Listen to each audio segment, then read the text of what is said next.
Hi, I'm Bill Woodard. Welcome to the February edition of the Chamber Corner. We got a good show for you, and we here at Stephanie McCaleb Interiors, so stay tuned.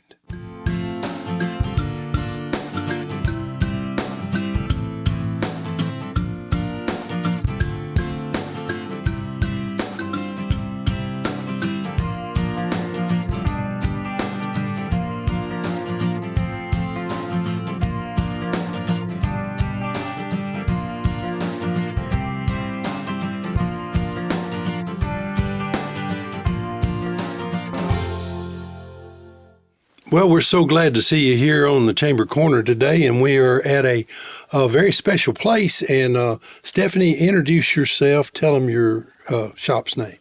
Yes, so my name is Stephanie McCaleb, and I'm the owner of Stephanie McCaleb Interiors, located at 327 Main Street North here in Carthage.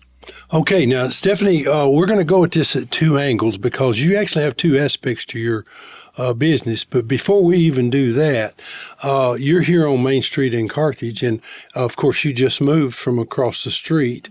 Kind of relate to us a little bit about that experience, because there's a lot of good shops here along the street, and you guys kind of went back and forth. How was that moving? Yeah, so fun fact, we moved shops, Bill, in a week, and we reopened on Thanksgiving night of all nights because Main Street does that fun early Black Friday event, and all the shops stay open. But we packed up the shop, moved everything, and did a few improvements in this new location all in a week. So we were a little crazy. that is pretty amazing.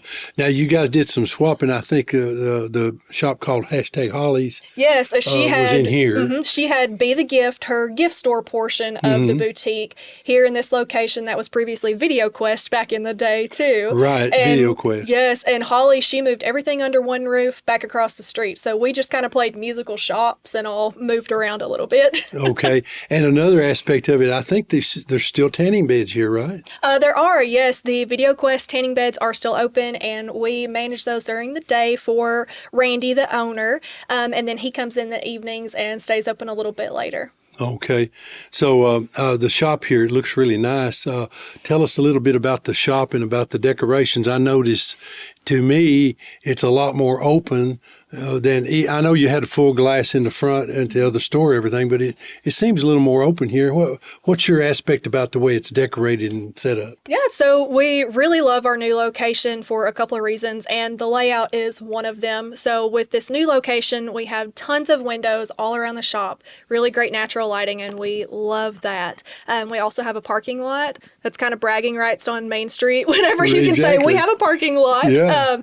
But everything in the shop, it is nice and open. We try to keep things laid out to where they look livable but also shoppable, so you could come in and kind of get inspiration of, oh, this is how I could style my shelves, but also you can shop while you're in there. So kind of get, again, inspiration and shop two in one. Well, I noticed there's drapes on the windows. Do you do those type of designs as well? So we don't technically sell draperies, but we do spec them a lot of times for our clients. We've got a couple of sources that we love to order from and things, but technically don't sell them here. Okay, well, when a person walks in the door, what can they purchase, and what is your items that you really have here for them? Yeah, great question. So to back up a little bit, our business is made up of two parts, essentially. We have the curated retail, which is where we're at today, the shop, and we also offer interior design services.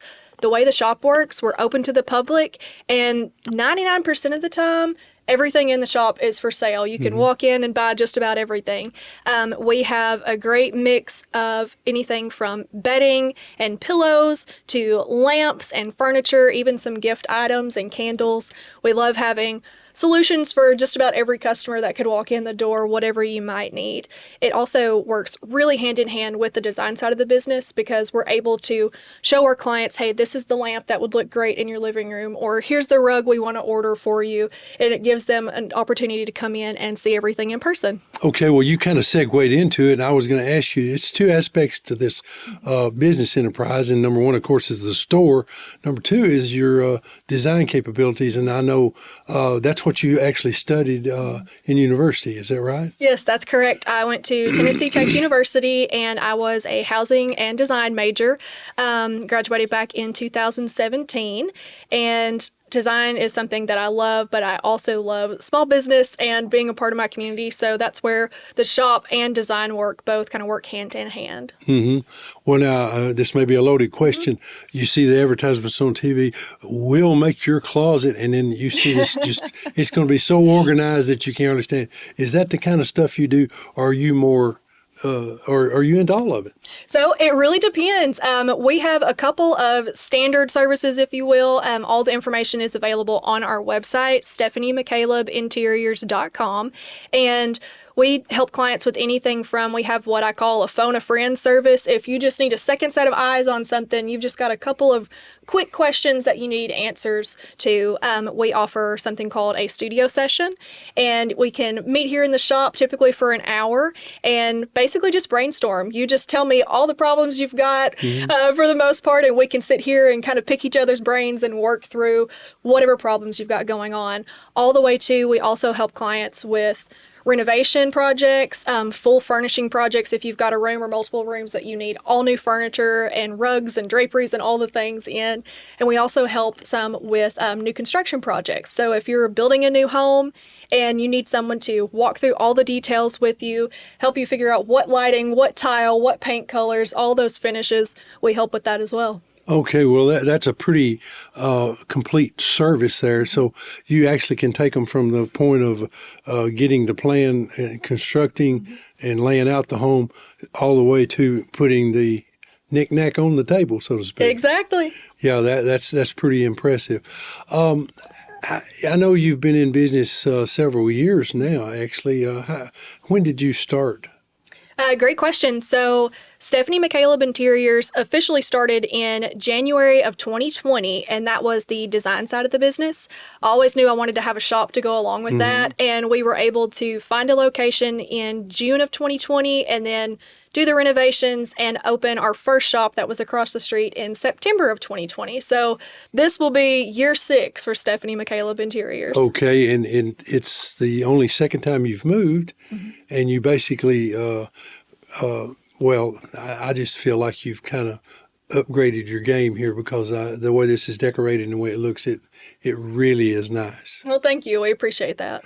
Okay, is there any aspect of decorating that we haven't touched? Like when I look back through here, I see a couch and pillows, and I know we mentioned beds before, and so there's not any part of it that you really don't touch then, because you can see that from what's on display here. Lamps. I notice you have Valentine balloon hearts up, so you kind of decorate with the season too. We do, and well, we actually just over the weekend, Bill, we had a fun little Galentine's party that we co-hosted with a few of our small business friends on Main Street, and so that's why we have all of these fun little Galentine's and Valentine's related decorations still up. Oh, okay, all right, yeah, and I noticed you guys on Main Street here, y'all seem to work together real well, and that's a very pleasant thing too. It's a wide variety of shops. We actually do a show where we kind of go around Main Street and go to each one of them. And so that's interesting that we have this. If you're a local resident, it's pretty obvious that you can help and it's something that you want to do. Now, the other thing I would ask you is if you're a tourist and you're just visiting, do you have some tourism items too? Well, a lot of our smaller items like vases, things that are easy to pack, we get a lot of people maybe that are from either out of state or just kind of visiting that will get smaller items typically, something they can remember by, but they can still fit in their suitcase. Picture frames are really special too, something that a lot of tourists kind of come in and shop.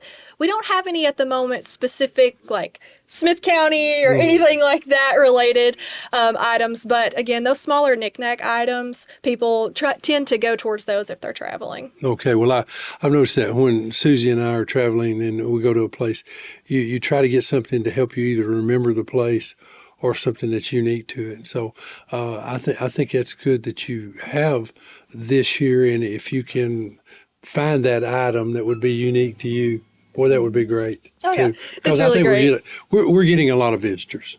We are, and tourism is definitely on the rise in Smith County, and we're thankful for it. We love our local shoppers, but we also love our visitors as well. Oh, yeah, there's no doubt about it. Well, is there one last thing you'd like to say to folks out there? Yes, actually. So we just launched our spring collection. We have tons of great new items for springtime, some great florals. I know it's still a little chilly out there. There might even be a little snow still on the ground, but we're in the mindset of spring around here. Definitely come in and check out all of our new arrivals. And you guys get a little sneak peek, heads up on something. We are getting ready to, at the end of this month / beginning of March, launch a workshop with our friend Southern Sugar's Baking Company. We previously did some cookie decorating workshops with Jen is the owner's name at our old location, and we are scheming up an Easter cookie decorating that we're hoping to host towards the end of March, but details on that will be on social media coming soon, but you guys get the first look at that, first notice. Well, that is wonderful. You got an event going on. That is a wonderful thing. Well, Stephanie, thank you for letting us come into your shop. And folks, if you're out there and you're needing something for your home or you need some advice on decorating your home, this is the lady to call, and tell them once again how they get in touch with you. Yes, so you can reach out to us anytime on social media. We are on Instagram, Facebook, and Pinterest at Stephanie McCaleb Interiors. You can view our interior design services. We have some information about that on our website. Again, StephanieMcCalebInteriors.com. Or if you'd like to do a phone call or shoot me a text, my number is 615-478-4564. Okay. Thank you for letting us come into your shop. Absolutely, anytime. It's always a pleasure to have somebody from the Community Alliance, Wellness Alliance, I said it wrong there, to come be with us. Kayla, tell them who you are and what your function is there. Okay, I'm Kayla Franklin. I'm a prevention coordinator and also a ROPES, so that's a regional overdose prevention specialist. That grant is held for the whole Upper Cumberland. And what we do is we just do education and just try to get whatever we can do, get people their skills and kids their skills to hopefully not use substances. And we offer Narcan, we have recovery resources. So, yeah, we're having a ball down there. Okay, and you got a lot of things that are really good for the community. And I know you're in all the schools now, is that right? Yes, we have been, yeah. Okay, and you've moved down the street. Of course, that's an old news. You're down on Main Street there. What's the address there? 611 Main Street North. We love it. Yeah, and it's a good building. You got a nice building there. Now, when you go around the room and you look at the people that are in your building, you know what does each of them do? I know you do Narcan training, right? Yes. Who handles that for you? So myself and Justin Cantrell, we do the overdose reversal trainings. We can provide Narcan, especially to those at risk or family members at risk. But we can go through to factories, businesses, all around and just train how to use Narcan. And one thing that I really love, though, is it's not just about that. The presentation we do kind of talks about addiction and the way it affects your brain. So it's breaking that stigma that it's a choice and they got up and decided to be addicted one day. Really, their brain gets hijacked. But I could be on that all day. Yeah, well, and that's true. And a lot of people early on didn't understand that right. You know, it's like a choice that you make. But you're right, your brain and your life gets hijacked if you're not careful. Well, it's good that when you go around the room, you got Justin down there. Who else you got? So Tammy London is our executive director. She is absolutely incredible. We have got Chris Hodges. He does Lifeline, so that it's like he can get people into treatment, different things like that. We have Emily Longview. She is the other prevention coordinator. And then we have 3 youth coordinators, which is absolutely amazing. They have been in Gordonsville and are trying to go to Smith County High School soon. But they have a whole coalition of students that are combating addiction and just being a support to their peers. Well, when you're on the ground doing this, that is the best place to win, I think, because you're down there where the kids are, and that's where they need the help. Yeah. Okay, this time of year, not a lot of events coming on. Do you have an event coming up anytime soon? Yes. So March 10th, we are having, that is the whole state of Tennessee's Day of Hope. So what we are going to do as the coalition is kind of bring together the community. The exact place is to be determined. Hopefully we're going to find that out on Monday. But it's from 10 to 1 or 11 to 1. 11 to 1, I got that wrong. It's Day of Hope. We're going to have food, prizes, games, all the fun stuff. I know that we are inviting churches, so if anybody, or really anybody in the community that would want to come and support us and maybe set up a booth or offer your resource or whatever. Okay, well, that's a good thing because there are a lot of other resources in the county, and when we put them all together, you've actually got a pretty good safety net that's built here in Smith County, I think. Yes. I know with the court system, there's a lot of things that are going on, and you guys are involved in that as well, aren't you? Some. Okay. Yeah, we can be. Well, I know Judge Beller, he has the Choosing to change. Choosing to change. Yes. That's right. And then there's also the drug court and some other things. And, of course, he's involved in the juvenile court. Yes. And they do a lot of stuff to try to help kids kind of get their act together and get straight. So, absolutely. So we've got a lot of good resources around here. Yes, we Well, have we missed anything? Do you think Emily's going to come on and tell us anything really interesting? I don't think so. Oh, okay. We had one that was camera shy for you guys out there, but we're going to get her on next time. All right. Well, Kayla, thank you for coming by. Yes, thank you for having us. Well, it's a pleasure to have a newcomer to our show here, and this is Mr. George Clay. George, I better let you introduce yourself. Tell them who you are and who you with. Well, I'm George Clay from Defeated Creek, Farm Bureau Federation president here in Smith County for the this will be 4 years. So been on the board 10, 12, 14, I don't know how many years, but that's what I do. And he's pretty influential. He brought a hat and said, put this on. So we got our Farm Bureau hats on. Farm Bureau, I would say probably most of the people that are listening out there know kind of what it is and everything, but maybe there are some misconceptions about how things are set up. Now, there's Farm Bureau Federation, which is, I need to let you explain that, and then there's Farm Bureau Insurance. Why don't you go through and explain to folks kind of the difference between the two? Okay. Farm Bureau Insurance, we'll start out with them. We have a new office, 3 new people, 3 new people. Roger Meadows he's an SRO, has just been with us since, midsummer. And then we got Jack Wright is a new agent, along with Josh and Eddie Linder. And then Jennifer Summers is an SRO in the health insurance now. So we got a full staff there. They're up front, their insurance. No, we don't want to forget their tax services, Miss Mildred and Shane and Josella. But in the back, once a month we meet. It's the Federation, the voice of agriculture. That's the first floor at Columbia, the big building down there. Mm-hmm. That's the Federation side, voice of agriculture. And then you have the insurance, and then one layer, and then another layer is the life insurance. So, but anyway, the Federation, we have 12 elected board members here in Smith County, and then we have the wife and R sits on the table, and then the women's sits on the table. We have a place for our U2 Extension Officer Will Herbert, for him to apply. So one has to feed off the other. How we're funded is we get, I think, like $5 of every membership that you apply there. We have like 4,916 members in Smith County, the last account I had. So that's how we're funded.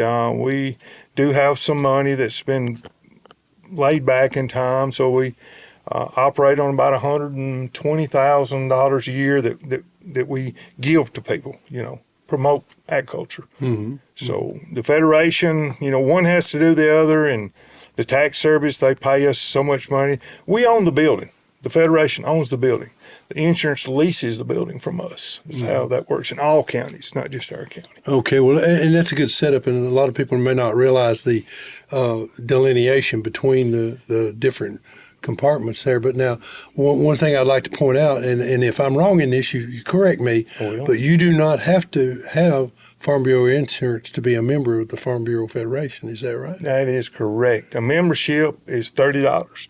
And Brian Wright always tells everybody that $30 is the most valuable little envelope. It's got coupons for hotels.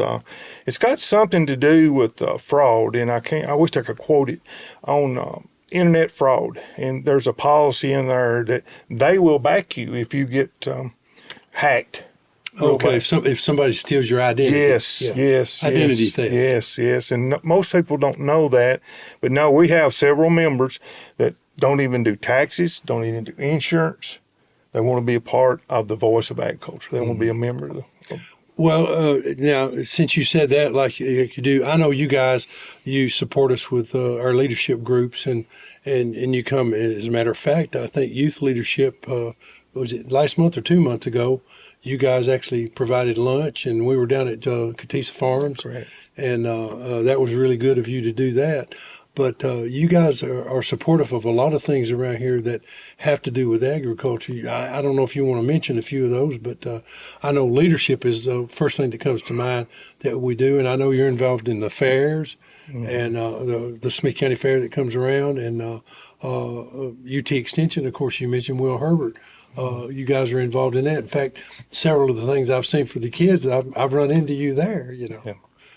Yeah, one of the things, we have a summit leadership in Tennessee Tech that comes around every year, and we're able to send some FFA kids to that. And Marshall, Apple, and Tegan Bassett, they went this last year, and so they are FFAs. If they want anything for a kid, we're big on kids, big on FFA, just things like that. So if they want anything, if they don't ask, they won't get it. Yeah, That's the only way. And I know Farm Bureau, I'm not sure if you guys are tied in with this, but I know when you and I were in school, and it's still going on today, Future Farmers of America was a chapter there at the Gordonsville High School where I went, and I'm sure there was at Smith County, and I presume they're still doing that. I don't know if you guys are involved in that at all. Oh, yes. Miss Carly Keene is the Carthage, Smith County FFA teacher, and she's outstanding. She's outstanding, and she's just been in this role about 3 years, and I'm helping with the electrical three-way switch with her classroom personally, myself. And like I said, she comes to our meetings, she comes to our women's meetings, she's very active with us, and just the other night, she was going to ask us to send a kid to Washington. We sent Marshall Apple, and then the cattleman sent Tegan Bassett to Washington last year. And she was going to come and ask to send it again, $1,350, I think it was. Well, she said, I've got another kid that wants to come. So how many kids do you think we sent? We sent both of them. You sent two. Right. Yeah, and that's what the Federation can do, the things that they can do for that. Well, I know FFA, Mr. Tillman Payne ran it back when I was in school. I've been dating myself. That's been a long time ago. Yeah. And he did a wonderful job. He really was a outstanding teacher and involved in that. And back then, I think Carl Lancaster was the Farm Bureau representative, and they worked hand in hand. And so there's a long lineage and a long relationship with Farm Bureau and everything else agriculture around here. Right. I want to mention Ryan Rogers from Gordonsville too. I mean, if we need some kids for an event, if either one to just give them a call, and they're there. They put them there, and they usually come with them. Biggest thing coming up is Farm Day. We have it every other year, and it'll be May the 1st. This year we're going to change a little bit. We're going to be 3rd and 4th graders. So what we do on Farm Day is every other year we do Farm Day. And last year we started taking the Ag Simulator out of Columbia that they've just built and stuff. So we're going to go to the classroom, go to the schools themselves on an odd year. But May the 1st of this year, we'll have 500 kids, all the kids of the county, come to the Ag Center, and we'll have pigs, goats, camels. Really? We have just about anything. We have a special lady that does our camels, by the way. Mm-hmm. At the last minute, she gets to do that, and that's Miss Rachel Petty. Oh, Rachel Petty. Yeah. She sometimes comes on here and speaks. She's been known to talk Show here. up? Yeah, she's been Okay. known to show up here. Okay. So we'll ask her about that if That's she knows right. anything about camels. That's right. But I don't know if they're still going on, but many years ago there were people doing llamas, and they were doing not ostriches, it was emus. Emus, yeah. There was a lot of that around here, and there was a farm across from me. He actually had a couple of mountain goats, and he had a lot of exotic animals in there. And of course, they've all moved out now, and I think a few of them escaped, and Lord only knows where they're at now. But there's been some different farm animals around here, to say the least. Oh, yeah. Well, George, you may not remember the number, but if they want to get in touch with you, they just call the Farm Bureau over there and ask for you if they want to be a part of the Federation, or can they just walk in and sign up and become a member? Absolutely. Right now, in the next 5 minutes, next minute, just we would love to have people involved in agriculture, because our numbers really matter, and especially somebody that is an agricultural member. Our agricultural members, now there's a difference from the back. There's members, people that live here in town, that can buy Farm Bureau insurance. The myth of you have to have a farm for Farm Bureau insurance is incorrect. We insure all. I sell insurance every day. Promote Farm Bureau largely. I think it's the best insurance there is. But yes, show up over there. It's $30 annually, and you can set it up, and we would love to have everybody that we could get, because numbers really matter. American Farm Bureau Federation. Tennessee has got the most memberships of any state. 364, no it ain't. It's 600 and something thousand. So we're the largest state members-wise. We have 36 delegates. We just went to the Anaheim just a couple weeks ago. And so we have 36 delegates in North Carolina or South Carolina, one or the other is the next closest to membership-wise in the United States, So Farm Bureau is large. It's really large. I want to bring up one thing, though, we're real proud of. We have the Shoot for Hunger. You've heard of that? I know. Okay. Well, it comes out of Columbia. They do 3 events a year. They go east, middle, and west. So it's up there. Sevierville is the first place. So it's like $1,000 sponsorship, and I can't remember all the different ones for counties do it. But I've been trying to go to all 3 for the last few years. But what that amounts to is we get $2,700 per county to give to a fund of our choosing. So ours goes to Smith County Backpack Program. So if we're a small county, you think about little Carter County and places like that in East Tennessee. They'll struggle to have the money and get to support it. Every county, whether Williamson County or Carter County, gets $2,700. So you can do the math on 2,795 counties. So it is large. It's growing every year. Mid-America Farm Credit is one of the large sponsors, John Deere, and just people farming. And so that's a big thing for me. We have a team or 2 comes from here in the county each year. So we try to go to all 3 of them and show up for Smith County. Well, that is a wonderful thing that you're doing, because that kind of money in a backpack program can make a real difference. And there's a lot of children that need that help. So that is a wonderful thing you're doing. Well, George, I really appreciate you coming by. And what we'll do, just anybody that comes by, we're going to tell them about Farm Bureau now, because you've educated us a little bit on this. I didn't know some of the stuff that was going on. So that's wonderful. And just, is there something else that we want to cover? Yes, absolutely. We have a YF&R, Young Farmers and Ranchers. That's ages 18 to 35. We've got a group in there now. There's about 23 of them. Olivia Phillips is the president. Holly just has, Harper, she just has come off of it. She aged out at 35. And we got about 20 to 23 kids, and they're outstanding. And last December when I was in convention at Franklin, they cleaned house. The wife and I, they cleaned house. And so it's just, I'm ultimately proud of the wife and I. Yeah. Got to bring the young kids on to take my spot. Well, and that's exactly what the process is to try to bring them forward where they can step up and step right into the role. Well, like I say, Farm Bureau is a big part of it. We're proud to have you guys as a chamber member. Appreciate your support of that and what goes on, because all of us working together can make things better around here. Sure. Yeah, sure. No doubt about that. And I guess one thing I should bring up, George and I, we used to work in the dark, didn't we? Worked in the dark. We that's worked right. many years at the mine there. In the zinc mine. Yeah. So I'm kind of proud of that too. That was a good time of life. We were a lot younger then, though, weren't we? Mm. I think my hair was darker anyway. All right. Well, George, thanks for coming by. If you want any information about all of this, just contact us at the Chamber of Commerce, or you can go by Farm Bureau and just ask for George Clay, and they'll fill you in. George, thank you.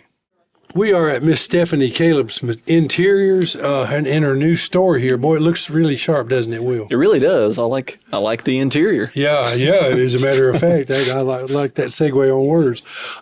Anyway, well, tell them who you are, who you with. So my name is Will Herbert, and I am the ag agent as a part of UT-TSU Smith County Extension. Okay, Will, surely in January with snow on the ground, it's 20 degrees. There can't be a whole lot going on in agriculture. Is that right? Well, you'd think right now, with as cold as it is and the ground being as frozen as it is, you wouldn't think that people will be bringing in soil tests.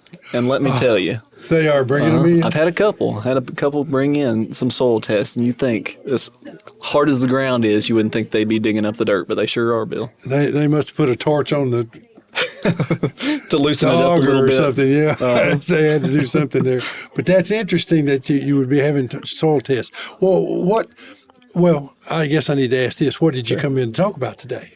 Well, really anything that you brought towards me, Bill, but also we have one program that's coming up. We're in the middle of our Master Farm Manager course right now that I had mentioned beforehand in other episodes. But we have a Farmland Legacy class coming up. It'll be on March 3rd and 5th. And the details about that, Bill, are really if you're thinking about farm estate planning, farm transition planning, if you're wanting to segue your farm from one generation to the next and know the documents and the taxes and everything that's included in that, all the details, this is something that you would intend to get more information on. Okay, and I may be totally off subject here, but I've heard of land trusts. And is something like that, is that a word that's used in this legacy planning? Or? Yes, it can be, and that's one, I guess, avenue that you could take. And there's a lot of things, and you need to really dig into what a land trust is to see if it best fits what you're trying to accomplish.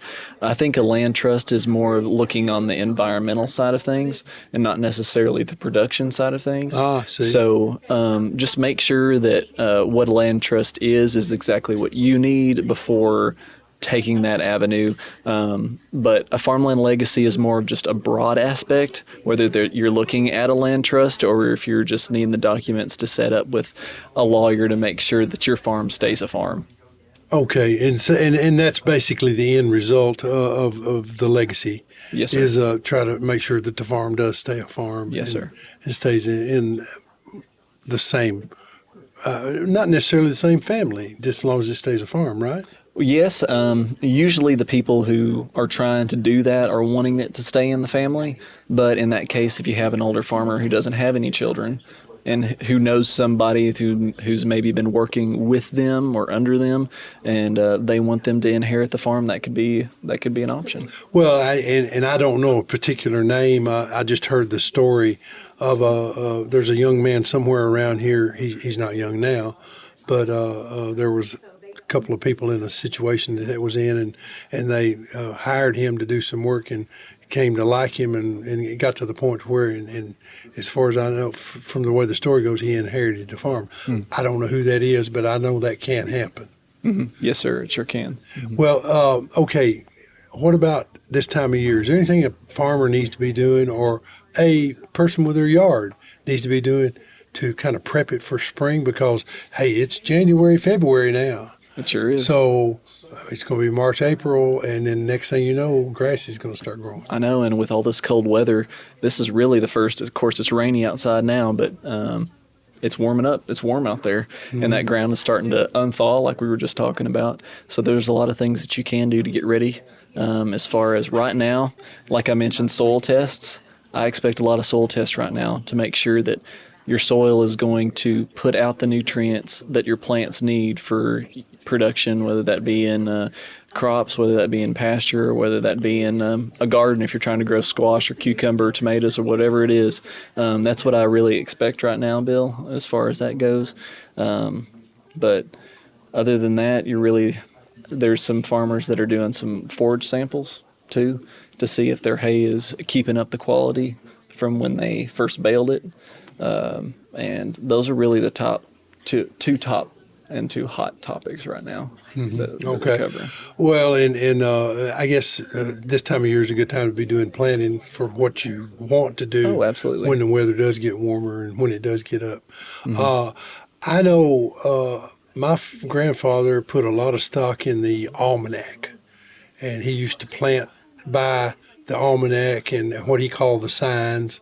And there were certain times a year, and it made scientific sense when you think about it, because as a general rule, you would have the seasons fall about the same each year. And so when you had that almanac, you kind of knew what to do and when to do it. Is that still true today? Is everything following kind of a progression? I would agree with that. Of course, there's going to be some changes, some things that you said it lands on sometimes in this range as far as the seasons go, but that it always varies a little bit, and that variation can mean a lot when you're in the big production side of agriculture. So I would more look on, you were talking about the scientific part, but also look at the research part, the research that's been behind on things that you want to grow. Look at UT's research in whatever you're trying to grow, whatever you're trying to accomplish, and make sure that that research backs up what you're trying to do, and see what maybe they've done some trials and some experiments on some things, and you could take that up and adopt that and make your operation a little more productive. Yeah, and one thing I noticed, are we zone 7? I did know my zones. So we are zone 7B, I believe. Okay. So zone 7, yes, sir. So if you look at plants that are rated for that, you should be safe on that. And then another thing I've noticed, and I did not know this until the last few years, I like to try to plant native shrubbery and native plants. I've still got Bradford pears in my yard, and I have been systematically cutting them down and doing away with them because they're an invasive species, from what I understand. And so I'm trying to get rid of that, because I've noticed in the spring I'll see a white tree over there and I'll think it's a dogwood, and it's a Bradford pear. And so I know on my farm, and it's small, the section that I live on where my house is about 40 acres, and I've noticed that those trees are starting to get more prolific. Sort of like when I was a kid, my grandfather, he used to complain about the bodocks. Whoever brought them in, they made a mistake. Yeah. Oh, yeah. So invasive species are a problem. So I'm trying to do native plants for my yard and things like that, so that I'm not part of the problem in the future. I see that. As far as the natives go, and landscape, definitely try to do some more native. You might see some better growth and better development in your landscape. Might even make it look better. As far as if we look from, we were looking on the landscape side, but now if we're looking on the production agriculture side, there's a lot of native grasses out there that people tend to look at a little bit more, with little blue stem, big blue stem, buffalo grass. And those take a long time to get established. So with the production side of things, and we know with production we try to produce as much as we can, as quick as we can, something that might be non-native would be better for us. And especially, we were talking about what zone we were in, Zone 7. Zone 7 is actually the transition zone. Are you familiar with that, Bill?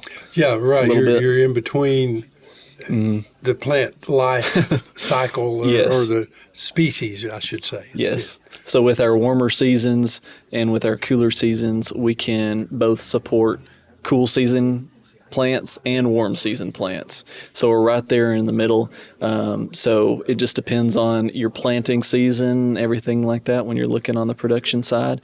With cool season, you're looking at tall fescue. We know that tall fescue is very prominent around here, and it seems to do well. It's very hardy grass, and that's something that I tend to recommend, but that is also non-native, like we just talked about. But on the production side, a lot of people rely on those grasses so they can perform and their cattle get the nutrients they need. Well, when I was a kid on the farm, you heard fescue, of course, bluegrass, lespedeza, alfalfa, and occasionally wheat.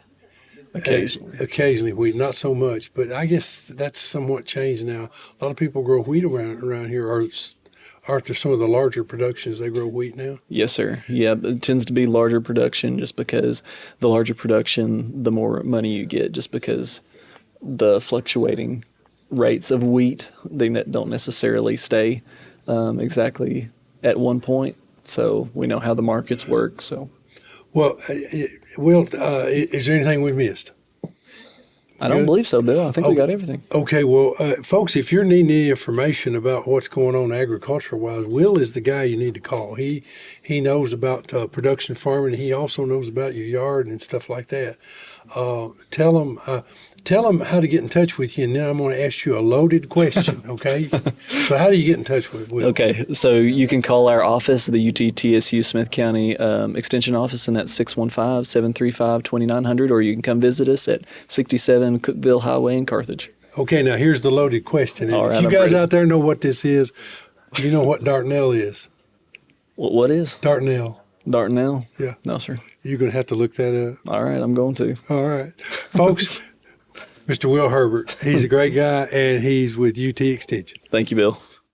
Well, Miss Mary, introduce yourself. Tell them who you are, who you with. I'm Mary Draper. I'm the Family and Consumer Science Extension Agent and County Director here in Smith County. Okay, and we got a lot of things going on, even though it's cold and rainy Yes, outside. yes. A lot of things. Why don't you tell us what's happening? We're really excited about our upcoming chocolate extravaganza. This is hosted by Smith County FCE clubs, and this year we're really proud to support our 4-Hers. So the proceeds will help fund Smith County 4-H Green Jacket Fund.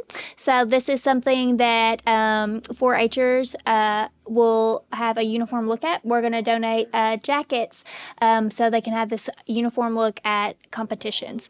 So the Chocolate Extravaganza is a fundraiser that will be on February 13th this year, so Friday, at the Smith County Chamber of Commerce.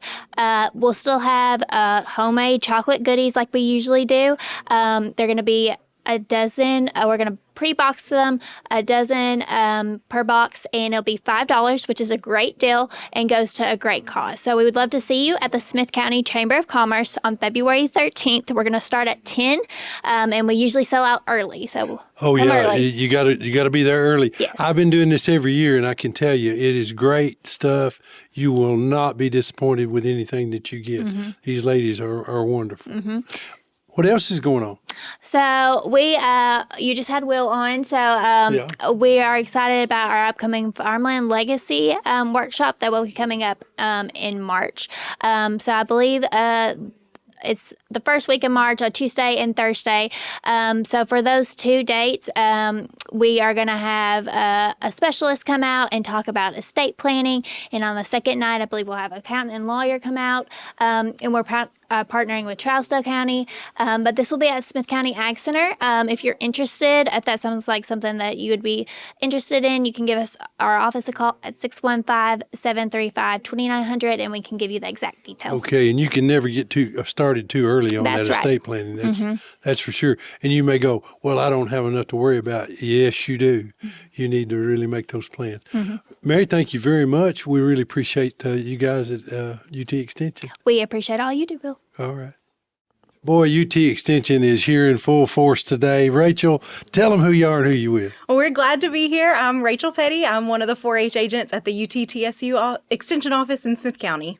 Okay, and I know you got stuff, even though it's cold and rainy outside, you got 4-H stuff going on, right? That's right. So it is cold and rainy. We've had a couple weeks of snow has interfered with our in-school clubs just a little, but we're always flexible and happy to reschedule. I met with a 4-H homeschool group this morning, so we had our monthly meeting, and it was good to be back with them. I feel like I've been out of the classroom, kind of out of the swing of things like everybody has for a couple weeks. So really good to see everybody get out. We had our poster contest with that group and talked to them about all of the upcoming activities. There is a lot going on this time of the year. So we're starting horse judging. So any kiddos that are interested in horses, we've got some awesome volunteers that lead that group. It's getting started up later this week at the time of this recording. We're going to start livestock and meats judging this spring as well in a couple weeks. We do archery in the spring as well as wildlife judging. So a ton of things coming up on the slate for 4-H this spring. And I'm really excited to announce that we have a new 4-H agent to help with all of those busy things